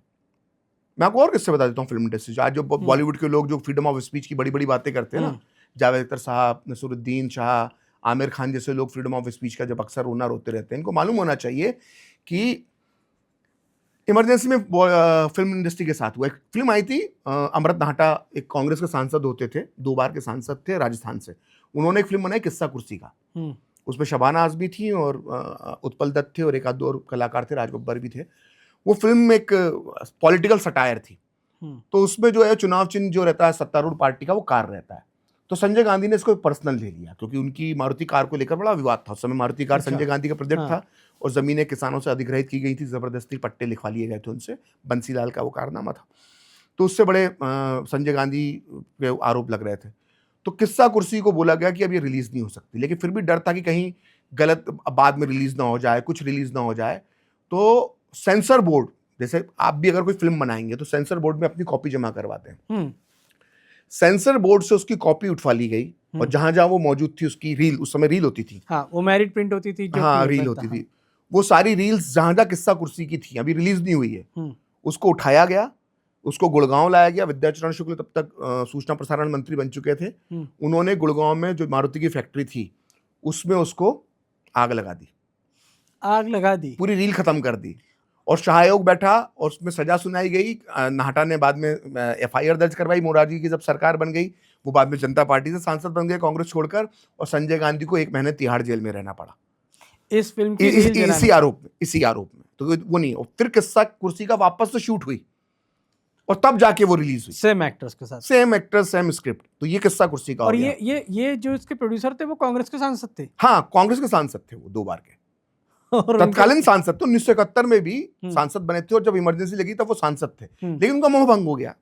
क्रिएटिव आदमी तो उन्होंने मूवी बना दी तो उनके साथ ही हो गया। अब और सुनिए, शोले फिल्म तो देखी होगी प्रफुल्ल आपने, और जो लोग दर्शक हैं उनने भी देखी होगी। शोले के साथ जो छेड़छाड़ की वो भी आप लोगों को मालूम होना चाहिए। शोले का एंड आपने क्या देखा? शोले का आखिरी में क्या होता है? गब्बर सिंह और ठाकुर की लड़ाई होती है, ठीक है। ठाकुर अपने पाँव में कील लगे जूते पहना हुआ होता है, गब्बर सिंह के दोनों हाथ कुचल देता है जैसे है ना उसको। फिर जैसे उसकी गर्दन पे कील लगा जूता ठाकुर मारने वाला होता है, तभी एक इंस्पेक्टर ओम शुक्रिया आता है और एक लंबा सा लेक्चर देता है कानून पर कि आप कानून को हाथ में मत लीजिए, ठाकुर बलदेव सिंह, कानून, आप खुद कानून के रखवाले रहें, ये रहें। और फिर एकदम ठाकुर का वो जग जाता है, क्रोध शांत होता है, गब्बर को लात मारते हैं और पुलिस गब्बर को गिरफ्तार करके ले जाती है। ये हम सब ने देखा। ये शोले का एंड नहीं था। शोले जो ओरिजिनल शूट हुई और जब वो सेंसर बोर्ड में गई तब उसके एंड में ये होता है कि ठाकुर और बलदेव सिंह की आखिरी में जब लड़ाई होती है तो पहले ठाकुर उसके हाथ कुचलते हैं गब्बर के, और फिर ठाकुर बलदेव सिंह गब्बर की गर्दन पर कील लगे जूते लेकर उसे दबाकर मार डालते हैं। तो गब्बर सिंह मर जाता है। लेकिन सेंसर बोर्ड ने कहा कि इस तरह के दृश्य से कानून हाथ में लेने की बात, कि जनता या आम आदमी कानून हाथ में ले सकता है, ये भावना जाएगी, तो इसको शूट को बदलो। तो रमेश सिप्पी को ये शूट बदलना पड़ा और ये 26 दिन लगे इसमें। वो वापस गए वहां पर जो कर्नाटक में शूट कर रहे थे, वो ये रामगढ़ का जहां सेट लगाया था उन्होंने, पहाड़ियां, वो 26 दिन जाके फिर से ये शूट हुआ और फिर शोले का एंड बदल के कानून की जीत और कानून सर्वोपरि करके वो जो है वो आता। तो शोले के साथ छेड़छाड़ की गई। शोले में एक सीन क्यों सेंसर बोर्ड ने हटा दिया, वो लीक हो गया, वो अभी आप ढूंढने के मिल जाएगा। ठाकुर ऐसे बैठे हुए हैं, उनका जो नौकर था रामलाल, वो उनके जूतों में गुस्से में कील लगा रहा है। कोई डायलॉग नहीं है। अभी देखो, आप ढूंढने का कोई सर्च करेगा यूट्यूब में, मैं आपसे कोशिश करूंगा कि आप उसके स्टिल्स ढूंढ के लगा दें यहाँ पर, कि वो ठाकुर एक कुर्सी पे बैठा हुआ है, ठाकुर बलदेव सिंह, और गब्बर से अंतिम लड़ाई की तैयारी चल रही है, और उसका जो नौकर रामलाल है, जो सत्येन कपूर ने निभाया था किरदार, वो जूतों में ना कील ठोक रहा है गुस्से में, और उसके चेहरे पर, रामलाल के चेहरे पर आक्रोश नजर आ रहा है, गुस्सा दिखता है। ये आक्रोश उसका है ना कि पूरे परिवार को, गब्बर सिंह ने उसके पूरे परिवार को, ठाकुर के परिवार को मार दिया था, बच्चे तक को नहीं छोड़ा था। वो आक्रोश उसके घरेलू सेवक के अंदर दिखाई दे रहा है और ठाकुर में दिखाई दे रहा है। सेंसर बोर्ड ने वो सीन हटा दिया क्योंकि इससे वो है आक्रोश की भावना और बलवती होगी भारत के अंदर, क्योंकि आक्रोश को दबाना था ना। तो ये सब इस देश में इमरजेंसी के नाम पे किया गया। तो ये इमरजेंसी से इसका क्या लेना देना था? ये क्या होता है कि कहां से इसका, देखिए क्या होता है कि फिल्में जो होती हैं वो समाज का आईना होती है, बहुत पुरानी कहावत है। फिल्मों से लोग बहुत प्रभावित होते हैं, और वो दौर आप 1975 का जो आप दौर देखेंगे, उस समय आदमी के पास साधन क्या थे? लोगों के पास साधन के नाम पर एक एंटरटेनमेंट का फिल्म, तो फिल्म एक बहुत बड़ा माध्यम था। आज तो देखिए, किसी को इन्फ्लुएंस करने के लिए जो ट्विटर है, यूट्यूब है, पॉडकास्टर्स हैं, मतलब यही लोग इन्फ्लुएंसर बन गए। आम आदमी भी इन्फ्लुएंसर बन जाता है, अच्छी बात करता है, उसकी बात लोगों को पसंद। लेकिन 75 के दौर के अंदर फिल्में एक बहुत बड़ी भूमिका निभाती थी। देखिए, अमिताभ बच्चन के एंग्री यंग मैन बनने में क्या भूमिका है? लेकिन वो जो जनता के अंदर जो आक्रोश का समय था, जो युवा जनता के मन में जो भले ही अमिताभ बच्चन जो थे वो गांधी परिवार के बड़े खास थे, इंदिरा गांधी के बिल्कुल बेटे जैसा समान थे, संजय गांधी राजीव गांधी के दोस्त थे, लेकिन लाभार्थी थे वो। जो इंदिरा गांधी के खिलाफ जो आंदोलन बना वही सब अमिताभ बच्चन के दर्शक थे। जो 1975 में जो युवा सरकार के खिलाफ जो आवाज उठा रहे थे वो एंग्री यंग मैन का प्रतिनिधित्व कौन करता था? वही अमिताभ बच्चन करते थे। तो अमिताभ बच्चन का जो उफान होता है, जो उठाव होता है, और फिल्मों में जो एंग्री यंग मैन की छवि आती है या फिल्मों के अंदर जो एक नई धारा शुरू होती है, वो समाज से उठ के खड़ी होती है। समाज और फिल्म एक दूसरे को आईना दिखाते हैं। तो इसलिए जब समाज में एक ऐसी फिल्म जाएगी जिसके अंदर आक्रोश दिखाया जा रहा है, अब ये तो हमको मालूम है लेकिन कि ये बदलाव हो गया, कि रमेश सिप्पी ने अपने इंटरव्यू में कह दिया। ये आप कहानी जो बता रहे हैं ये कहाँ से आई है सर? ये रमेश सिप्पी ने खुद बताई है अपने मुंह से। आपको क्या लग रहा है मैं आपके पॉडकास्ट में मनगढ़ंत कहानियां कर रहा हूँ? मैं इसलिए कह रहा हूँ, देखिए मैं आपको ये क्यों बता रहा हूँ, मैं आपको इसलिए कह रहा हूँ ना, रमेश सिप्पी ने, नहीं मैं बुरा नहीं मान रहा, मजाक भी ही कह रहा हूँ।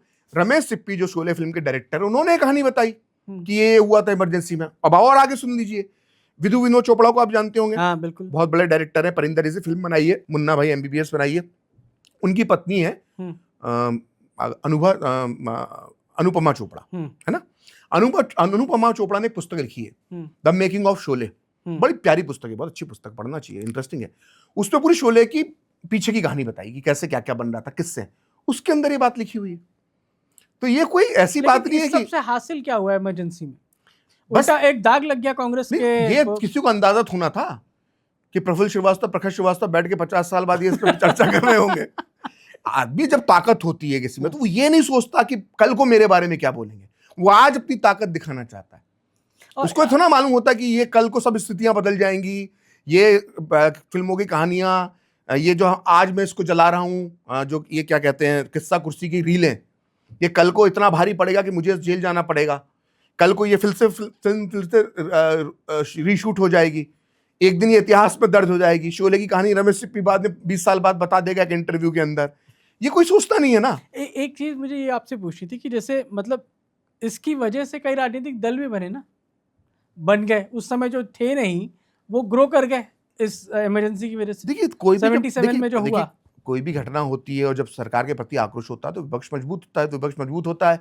तो अब देखिए इसके दोनों ही पहलू हैं, आप इसकी बात कर रहे हैं। अब इसमें जो बीजेपी को नुकसान हुआ वो भी तो देखना चाहिए ना। भारतीय जनसंघ था, उसने विलय कर लिया जनता पार्टी के नाम पे। 2.5-3 साल तक जो है मध्य प्रदेश जैसी जगहों पर, हमारे इंदौर के एक सांसद हैं, पूर्व सांसद, उनका नाम है कल्याण जैन, वो जीवन में कभी चुनाव नहीं जीत सकते, लेकिन चूंकि जनता पार्टी से टिकट मिल गया और जनता पार्टी के अंदर भी कोटा उनका लग गया, समाजवादी थे वो। अब मध्य प्रदेश में समाजवादियों की क्या हैसियत, लेकिन उनको जनता पार्टी से टिकट मिल गया, वो जीत गया, उसके बाद कभी कुछ नहीं कर पाए जीवन में। तो भाई जो सीट बीजेपी को मिलना चाहिए थी, बीजेपी के कैंडिडेट को मिलना चाहिए जनता पार्टी के टिकट पे, चूंकि मिल गए, वो नहीं मिल, ऐसे बीजेपी को बहुत नुकसान हुआ। फिर उनको finally Bharatiya Janata party BJP बनानी पड़ी 1980 में, जब ये जनता पार्टी से उनका वो हो गया। तो ये नुकसान भी हुए, फायदे भी हुए, कई लोग नेता भी बन गए। अगर रामविलास पासवान की बात करें, नीतीश कुमार की बात करें, लालू प्रसाद यादव जी की बात करें, रविशंकर प्रसाद जी की बात करें, तो इमरजेंसी से निकले ये नेता हैं जो छात्र आंदोलन से निकले और आज इतने बड़े बड़े पदों तक पहुंचे। कोई कानून मंत्री बना देश का, 2 उसमें से मुख्यमंत्री बन गए। रामविलास जी की अपनी एक राजनीति है, सब हुए। शरद यादव इमरजेंसी से निकले, जबलपुर से सांसद बन गए, छात्र नेता थे, इंजीनियरिंग कॉलेज में पढ़ते थे। ऐसे बहुत हैं। चंद्रशेखर का काका एकदम बहुत बढ़ गया, कांग्रेस में रहते ही उन्होंने बगावत कर दी थी, जनता पार्टी के पहले अध्यक्ष बने वो। तो ये सब एक होता है। अन्ना आंदोलन से भी बहुत सारी चीजें हुई, आप इसको अन्ना आंदोलन से भी जोड़कर देख सकते हैं कि जो लोग IT कंपनी में जॉब करते थे, कुछ 6 महीने बाद, 1 साल बाद वो दिल्ली के अंदर मंत्री बन गए। सर एक सवाल ये भी है कि इंदिरा गांधी जवाहरलाल नेहरू की बेटी थी। जवाहरलाल नेहरू जिन्होंने आज़ादी की लड़ाई में, जिस तरह से उनके बारे में लिखा गया कि आज़ादी की लड़ाई में उनका कितना बड़ा रोल था, भारत के पहले प्रधानमंत्री बने। अब उनकी बेटी ऐसा करेगी कि किसी को बोलने नहीं देगी, जबकि वो लोग कहते थे कि फ्रीडम होनी चाहिए, फ्रीडम ऑफ स्पीच होनी चाहिए। नहीं, ये लोगों को बड़ी गलतफहमी है कि वो कहते तो हैं कि हमारे प्रिय चाचा नेहरू फ्रीडम ऑफ स्पीच के जो है वो लंबरदार थे, मसीहा थे, लेकिन हकीकत में फ्रीडम ऑफ स्पीच को कुचलने का काम पंडित जवाहरलाल नेहरू ने किया। कैसे? जी, बहुत कम लोग इस पे बारे में जानते हैं कि लोग अब सिर्फ इमरजेंसी की बात करते हैं। असल में इंदिरा गांधी ने तो जवाहरलाल नेहरू के विचारों को सिर्फ आगे ही बढ़ाया है। असल में जब भारत का संविधान बना 1950 में, भारत ने इसको अंगीकार किया, हमने नए संविधान को, तो हमें आर्टिकल 19 में बहुत सारे फ्रीडम ऑफ स्पीच समेत बहुत सारे अभिव्यक्ति की आज़ादी के अधिकार मिले हुए थे। इसी बीच में बांग्लादेश जो आज है, उस समय इसको पूर्वी पाकिस्तान कहते थे, पाकिस्तान का हिस्सा होता था, यहाँ पे हिंदुओं के खिलाफ हिंसा शुरू हो गई।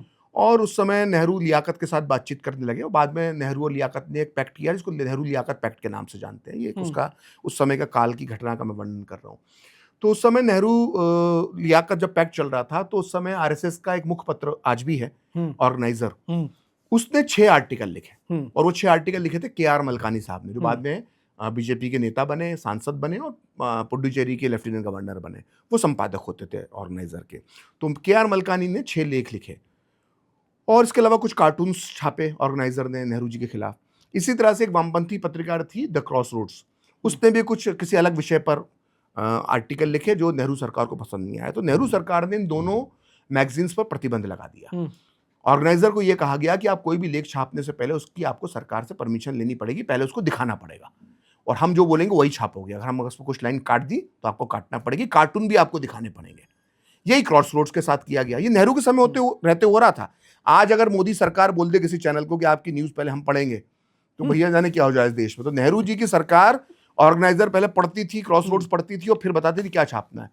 तो ऑर्गेनाइजर और द क्रॉसरोड्स, इन दोनों ने सुप्रीम कोर्ट का दरवाजा खटखटा दिया। सुप्रीम कोर्ट ने जो भारत का संविधान जो कहता था, उस आधार पर इन दोनों पत्रिकाओं के पक्ष में फैसला दे दिया।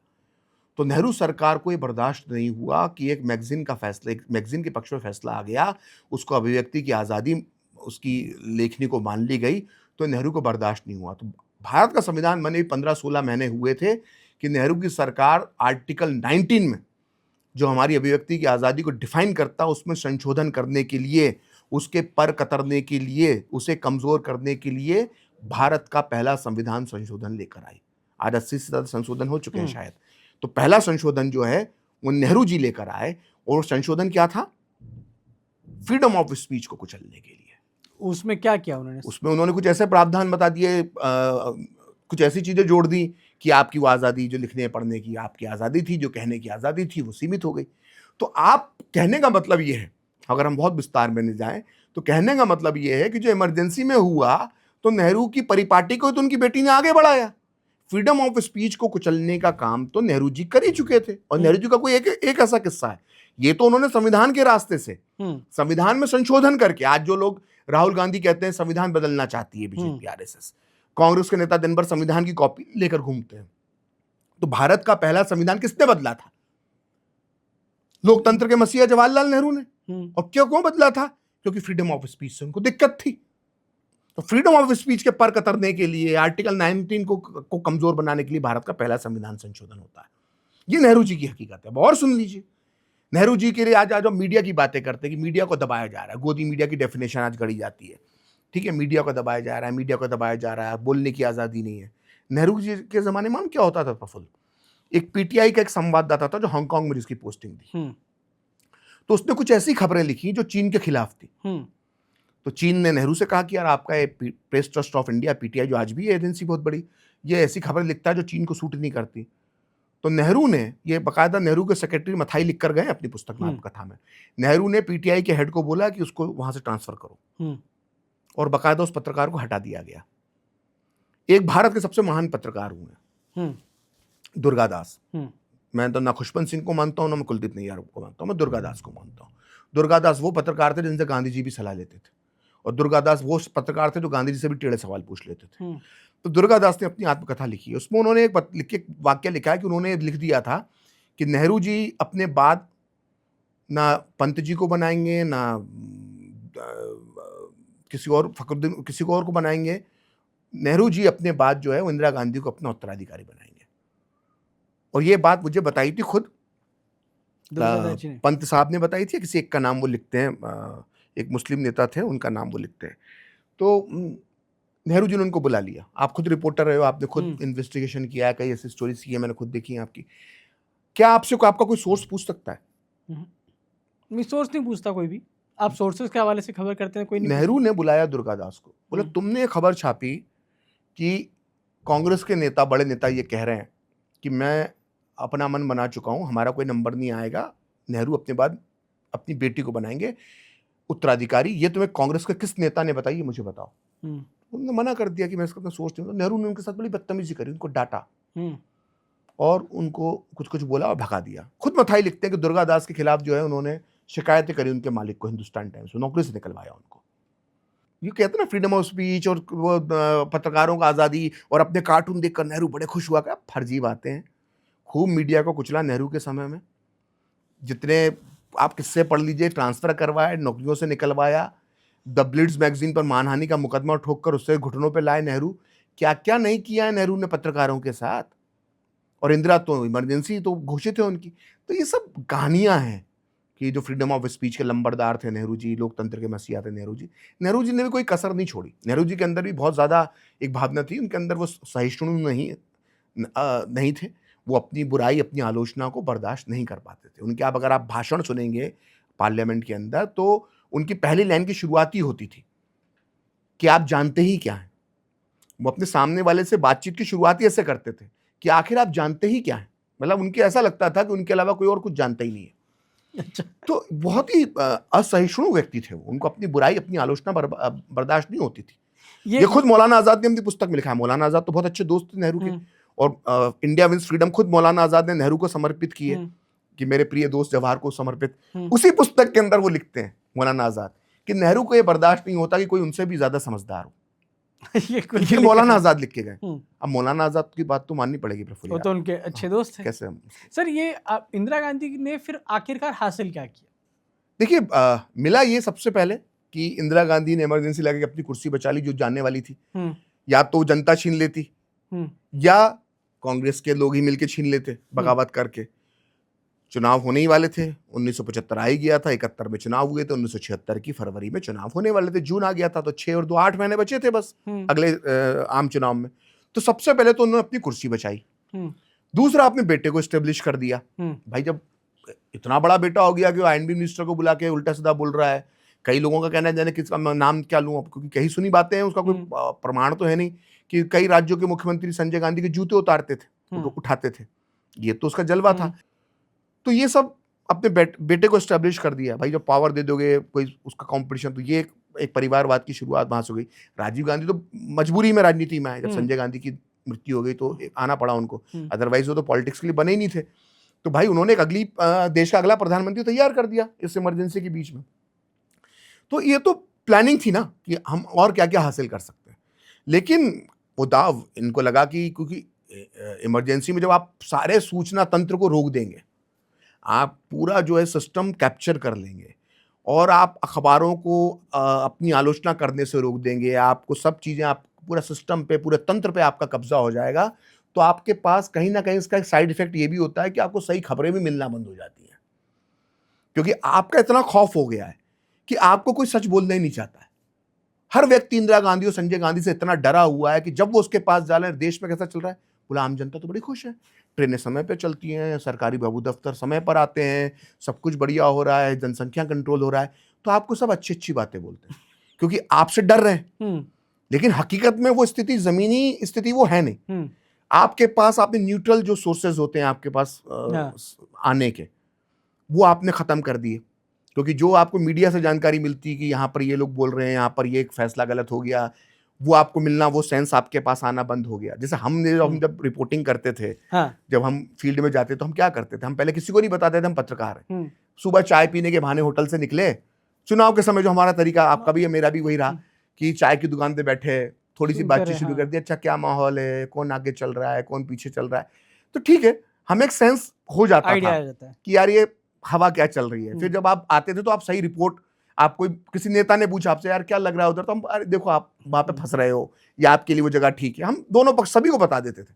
कोई ऐसा वो नहीं, भाई ठीक ठीक है, हमसे पूछ रहे हो, हमने तुम्हें बता दी क्या लहर क्या नहीं है, तो वो हम सेंस करते थे। लेकिन जब ये किसी के अंदर कहने की हिम्मत ही नहीं बची आपके पास कि प्रफुल्ल यार तुम ये गलत कर रहे हो, मेरे पास ये अंदर हिम्मत ही नहीं है, तो तुम्हारे जो गलतियां मालूम नहीं पड़ेंगी, तो इस आवरण में इन लोगों को ये लगा कि सब बहुत बढ़िया चंगासी, सब चंगासी, इन लोगों ने चुनाव की घोषणा करवा दी कि जनता तो हमको भर भर के वोट देगी। तो मैं और ये हालत थी, मैं आपको बताऊं, मैं बहुत पुराने सरकारी आईएएस ऑफिसर से मिला, और मैंने अब वो इस दुनिया में नहीं है, तो मैंने उनसे पूछा कि आपको क्या था, मतलब बोले यार ऐसा माहौल बन गया था कि हमको खुद लग रहा था कि 77 में इंदिरा गांधी रिपीट हो जाएंगी। मैंने क्यों ऐसा लग रहा था आपको? बोले ऐसा माहौल हमारे आसपास बना हुआ था ना, वो प्रोजेक्शन ऐसा किया जा रहा था। प्रोजेक्शन ऐसा हो गया, कोई आदमी बोल ही नहीं रहा है अपने मन की बात, वो बोलता नहीं था। हाँ जी बहुत अच्छा, संजय जी, इंदिरा जी बहुत अच्छा कर रहे हैं, बहुत अच्छा कर रहे हैं सब। तो बोले हमको लगता था कि यार इंदिरा गांधी वापस आ जाएंगे, और ये बात कुलदीप नैयर ने भी मानी है। कुलदीप नैयर तो खुद बहुत बड़े पत्रकार थे। थोड़ा मजेदार किस्सा कुलदीप नैयर लिखते हैं। रघु राय एक बहुत बड़े फोटोग्राफर हुए जिनकी भोपाल गैस कांड वाली तस्वीरें बहुत वो हुई हैं। तो कुलदीप नैयर तब तक जेल से छूट चुके थे और चुनाव की घोषणा हो चुकी थी, चुनाव आ गए थे। तो चुनाव के 3-4 दिन पहले रघु राय एक तस्वीर खींच कर लाए। वो तस्वीर आज भी मिल जाती है इंटरनेट पे, ढूंढेंगे आप उसको। उसमें एक आदमी झाड़ू लगा रहा है और इंदिरा गांधी का ऐसा पोस्टर हवा में उड़ रहा है। ओरिजिनल तस्वीर थी, मतलब वो कचड़े में पोस्टर वोस्टर पड़े रहते हैं ना, तो एक आदमी ने झाड़ू लगाई और ऐसा हवा चली और वो इंदिरा गांधी का पोस्टर उड़ा हुआ है, झाड़ू दिखाई दे रही है। तो रघु राय तो अपने ऐसे तस्वीर खींचने के लिए माहिर थे, वो कुलदीप नैयर के पास लेकर आए। बोला इसको छापना चाहिए। तो कुलदीप नैयर ने बोले यार मरवाएगा, नौकरी वोकरी चले जाएगी मेरी, वैसे ही मेरे को पीछे पड़ी हुई इंदिरा गांधी, बोले रहने दे उसको। तो बोले रघु राय गुस्से में उस दिन चले गए। तो बोले जब नतीजे आए और इंदिरा गांधी हार गई, तब मैंने रघु राय को ढूंढना शुरू किया, भाई वो तस्वीर दे दे मुझे मुझे वो छापनी, भाई वो तस्वीर दे दे। तब रघु राय को हमने मनाया और वो तस्वीर छापी। तो सोचिए कि 10 दिन पहले तक कुलदीप नैयर जैसे बड़े पत्रकार को भी अंदाजा नहीं था कि 77 में इंदिरा गांधी हार जाएंगी। तो मैं उन IAS ऑफिसर की बात कर रहा था कि बोले हमको तो लग रहा था यार नहीं यार इंदिरा गांधी जीत जाएगी। मैंने फिर कैसे सेंस हुआ कि इंदिरा गांधी हार जाएगी? बोले उस समय लंबी मतगणना होती थी, पहले हाथों से गिनती होती थी, दिनों तक चलती थी, 3-4-5 दिन तक चलती थी। बोला पहला रिजल्ट जो शुरुआती रिजल्ट आया उनमें से आया भोपाल का, और भोपाल में शंकर दयाल शर्मा चुनाव हार गए। शंकर दयाल शर्मा बड़े भले मानस, और उनको हर पार्टी लाइन से ऊपर उठ के लोग वोट देते थे, बड़े भले आदमी थे, राष्ट्रपति रहे भारत के। बोले जब हमने देखा कि डॉक्टर साहब, उनको लोग कहते थे भोपाल में, बोले डॉक्टर साहब भोपाल से चुनाव हार गए, तो फिर हमको लग गया कि अब तो ना रायबरेली से इंदिरा गांधी जीत रही है, ना अमेठी से संजय गांधी जीत रहा, और बोले वही हुआ। तो आखिरी तक लोगों को लग रहा था कि ये वो हो जाए। तो आपने जब बंद कर देते हो, तो इनका तो ये प्लान था, तो यही हासिल करना चाहते थे। लेकिन ये है ना कि आप जब हिटलर जब कर रहा था तो उसको ये तो नहीं मालूम था ना कि जब मैं साइबेरिया में चढ़ाई कर दूंगा, जब मैं ईस्टर्न फ्रंट खोल दूंगा स्टालिन के खिलाफ, सोवियत संघ के खिलाफ, तो एक दिन मेरा क्या हासिल होगा। वो 3 महीने पहले तक ही मान के चल रहा था कि हम जीत जाएंगे। 3 महीने में बर्लिन ढह गया। तो जो भी तानाशाह होता है उसको ये अंदाजे नहीं होते। शाह पहलवी का एग्जाम्पल, ईरान आजकल बहुत चर्चा में है। 15-20 दिन पहले तो सब कुछ बड़ा था, बढ़िया था उसकी जिंदगी में। ईरान में कहीं कुछ उसको सेंसेस नहीं होते थे। खुमैनी जो थे, जो बाद में आए, वो पेरिस में एग्जाइल में रह रहे थे। पेरिस के पास फ्रांस में एक गांव में, पेरिस में भी नहीं, पेरिस के पास एक आउटस्कर्ट में एक गांव था, उसमें रह रहे थे। और उन्होंने पॉलिटिक्स भी बंद कर दी थी, वो राजनीतिक बयान देना भी बंद कर दिए थे। कोई विपक्ष नहीं था ईरान में। शाह पहलवी की हुकूमत चल रही थी, कहीं कोई दिक्कत नहीं थी, सब कुछ बढ़िया था, एवरीथिंग इज फाइन। और 10 दिसंबर में शुरू हुआ और 15 जनवरी तक शाह पहलवी को भागना पड़ गया ईरान से, और फरवरी तक आते आते खुमैनी के हाथ में सत्ता आ गई। ऐसे बहुत एग्जाम्पल है दुनिया में। मार्कोस का एग्जाम्पल है फिलीपींस का, कि एक दिन एक्विनो निनॉय जो आया एक दिन, जिनका विपक्ष नेता था, अमेरिका में रहता था, वो आया। मार्कोस से गलती हो गई, जो वहां के तानाशाह थे, उन्होंने उसको एयरपोर्ट पर उतरते से गोली मरवा दी। बस 10 दिन में सत्ता चली गई। तो आदमी जब सत्ता में होता है तो अंदाजे नहीं होते उसको एक लंबा लॉन्ग टर्म प्लान होता है, लेकिन अंदर क्या चल रहा है कि आपने खुद ही बंद कर दिए ना सारे रास्ते, तो ये हो गया। थैंक यू प्रखर जी, आपने बहुत सारे बातें, किस्से सुनाए और बताया कि क्या था इमरजेंसी।